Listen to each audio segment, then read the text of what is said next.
Hey, this is me building and strategizing my 400k per year profit solo consulting business right in front of your eyes. And what you're watching right here is a daily video series that follows the exact same structure. I always start out by answering questions from the audience. This means that you watching this video can ask your question down below in the comment section, and then I'll actually answer your question in tomorrow's video. It's a good engagement hack because it makes you tune back in, and it's also a good way for me to bring some value to you people, which is the whole point of actually sharing content online, right? Then I run you through business stats, which is me filling out this sheet every single day that tracks the growth of my social channels, but also how much money that I make, and most importantly, how much that I spend. So how much do I actually keep, right? Then I run you through my to-do list, what I did today and what I'll do tomorrow. And then last but not least, I do some live strategy on how I'm planning to get to $1 million a year in personal profit. Right now, I'm pacing around 500k this year in personal profit. So I just need that all in my business, right? Super easy. Not really. I've already taken 2 of my previous coaching businesses to more than 100 grand a month. So I'm pretty confident there, but I want to do it a little bit differently this time. So, but yeah. Now let's get into the questions, right? So this is my daily updates channel, and what I always do is that I find a comment, for example, Miguel here asking me a question, and then of course I zoom a little bit in so that you can see something with your old eyes here, and then I read it out loud. So this is a long one, so let's get into it. And again, if you have a question, you can also ask it in the comment section, and then I'll answer it, okay? So let's get into it. Miguel says, "Hey, question if I may," and you may, brother. "I've been in the online space for years, but I struggle a lot to take action. Recently, I posted my first YouTube video and Instagram reel. Congratulations, bro. What content am I supposed to post on YouTube for client acquisition, keeping in mind I don't have proof, but I know the skills I build up to my sales funnels, growth operating, basically. I don't have a following." Well, I think, bro, everyone tells you to post content, but the harsh reality of content is the fact that the reasons why people find Alex Hormozi interesting is not because of the content Hormozi shares, it's because of the things that he's done, right? So Hormozi can make a video, bro, about building sales funnels, saying the exact same thing as you, bro, but people will give that video 1,000x in perceived value because of the things Hormozi has done versus you, bro, who are, I believe that you're good at what you do, bro, but you don't have any proof, right? And content is basically just like a magnifying glass showing multiple people through one YouTube video your proof and the things that you've done and your skill set, right? So like there's a reason to why I have 480 subs on this channel. There's a reason to why I don't have 0.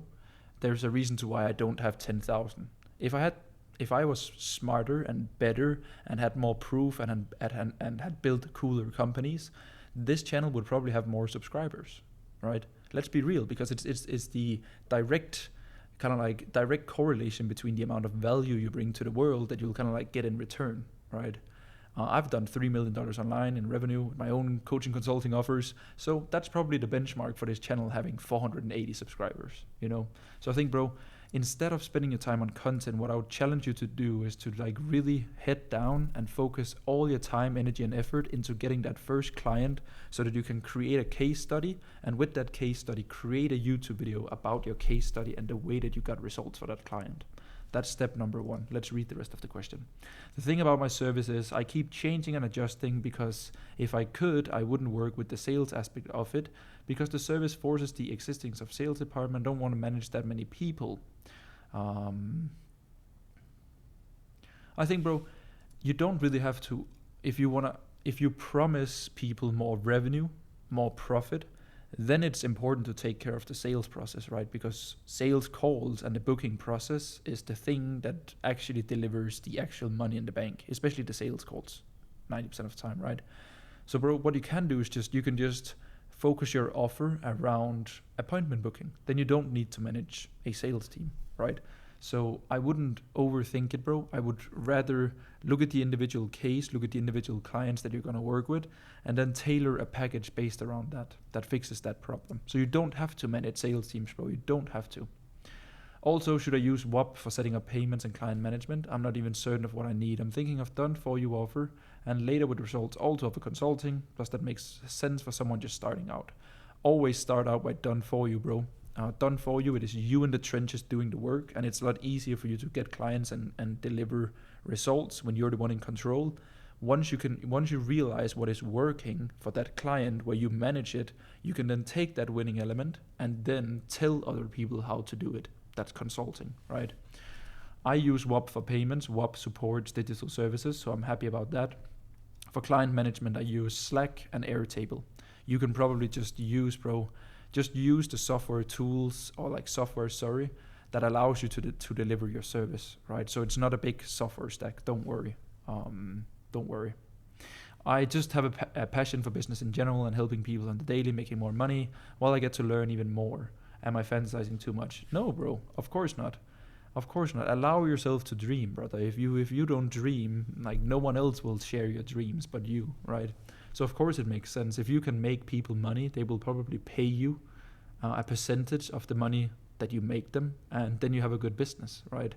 My clients have made an additional almost 500k in monthly recurring revenue from working with me, and that's why I'm making 40 to 50k a month, And in a year's time, my clients will probably do $1 million, 1.2, 1.3 million a month, and I'll probably do 80 to 100 grand a month.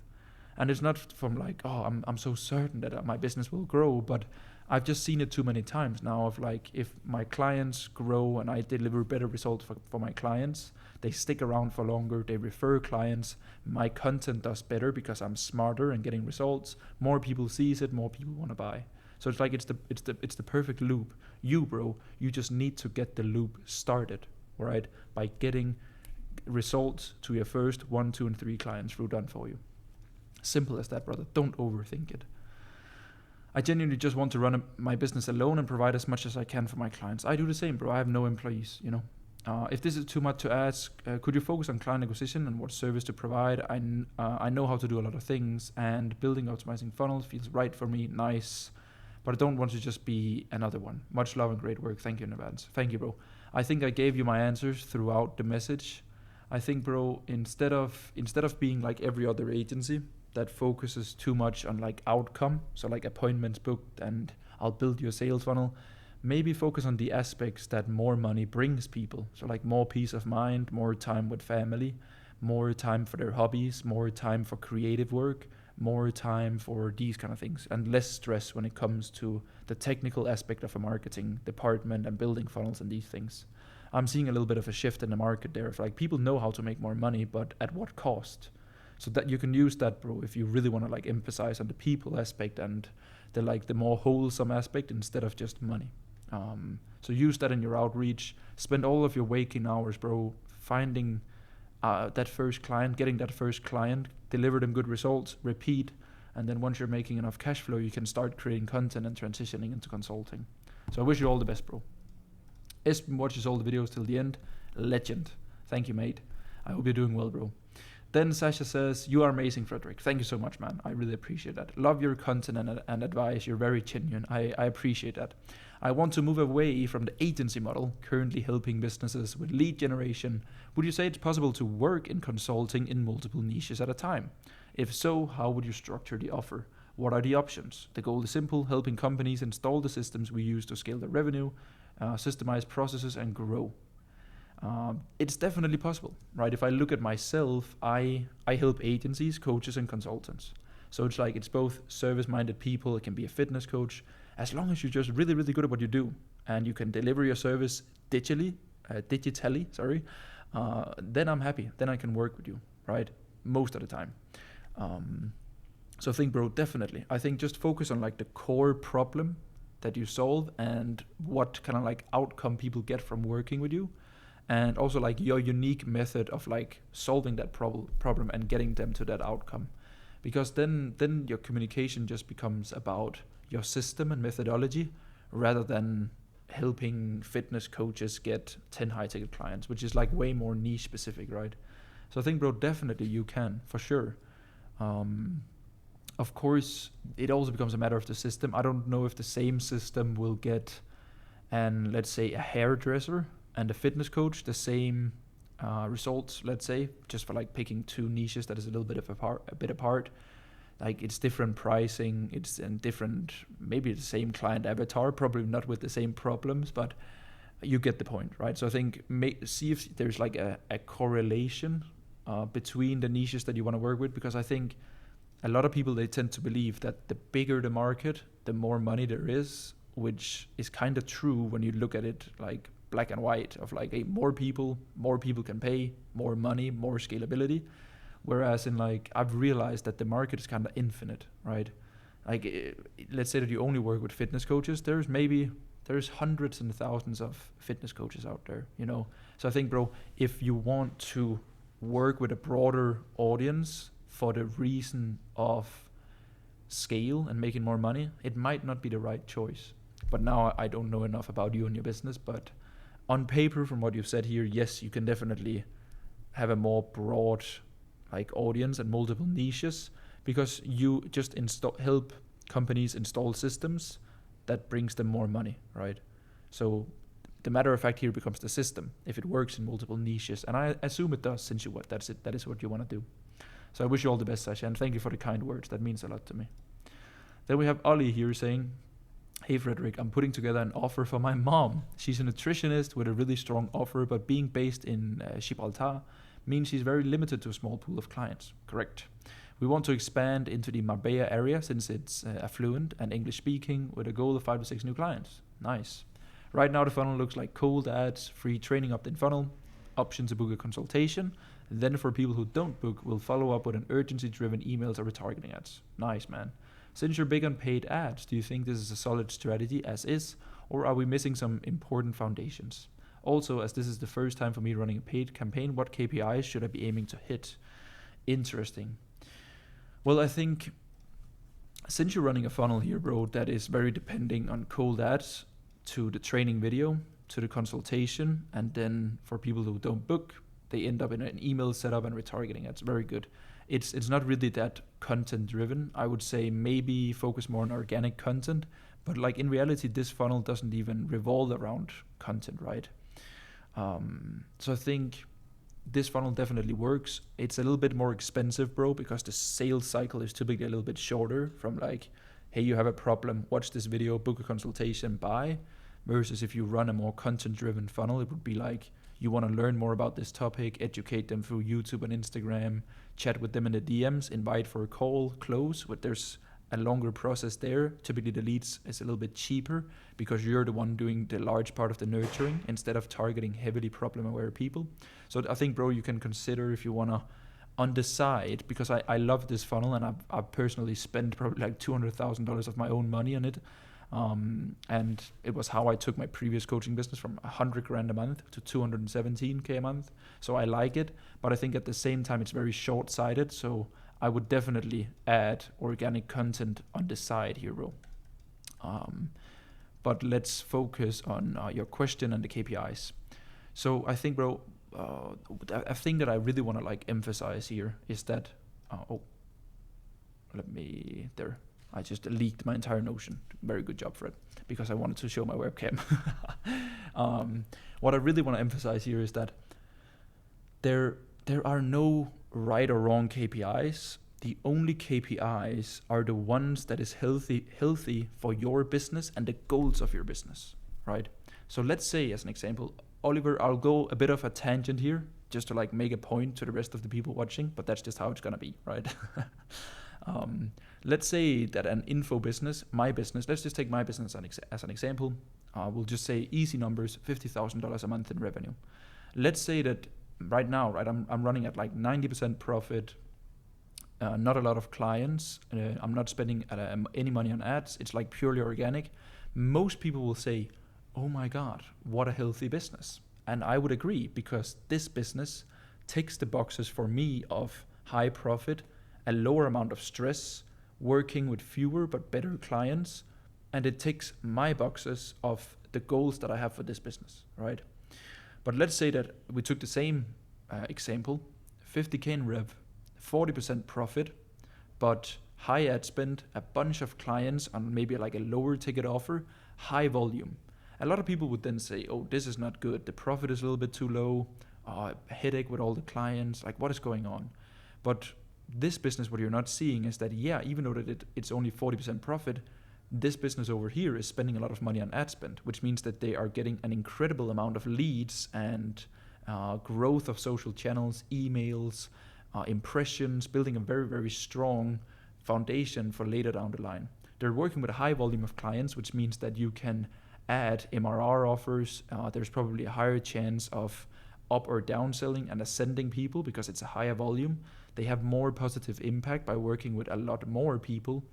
So like I think if that business was built for the owner to have high impact and lower amount of cash, because it's not the focus, but the focus is on impacting people and getting a lot of people through the door and really building some big social channels by like, hey, we're investing heavy into paid ads to really push ourselves out there, then that would be right. So it would be the same business and the same revenue and the same offer, but like executed in different ways. But again, there's no right or wrong because it depends of the purpose of the individual business. So here, Oliver, right? I don't know what your mom's goal is with the business. I don't know your offer price. I don't know the lifetime value. I don't know average cash collected, right? So it's hard for me to say what are the healthy KPIs, because the only healthy KPIs is the KPIs that is healthy for your business and the goals of it, right? So I'm reversing this, Oliver, back to you, because you seem smart with the funnel that you've built, not gonna lie. So I think, bro, ask yourself together with your mom, like, hey mom, why are we even doing this? Like, what is the purpose of this business? You know, like, what are we doing here? Are we aiming for high profit? Are we aiming for high volume of people? Are we in a season of investing heavily into the business, sacrificing profit in the front end, and then maybe in 6 months transitioning into profit mode? What are we doing here? You know? And yeah, because like, let's say that someone is paying $20 per lead, right? And some others are paying $5 per lead. Then all of you watching this video would be screaming, $5 per lead is a lot better.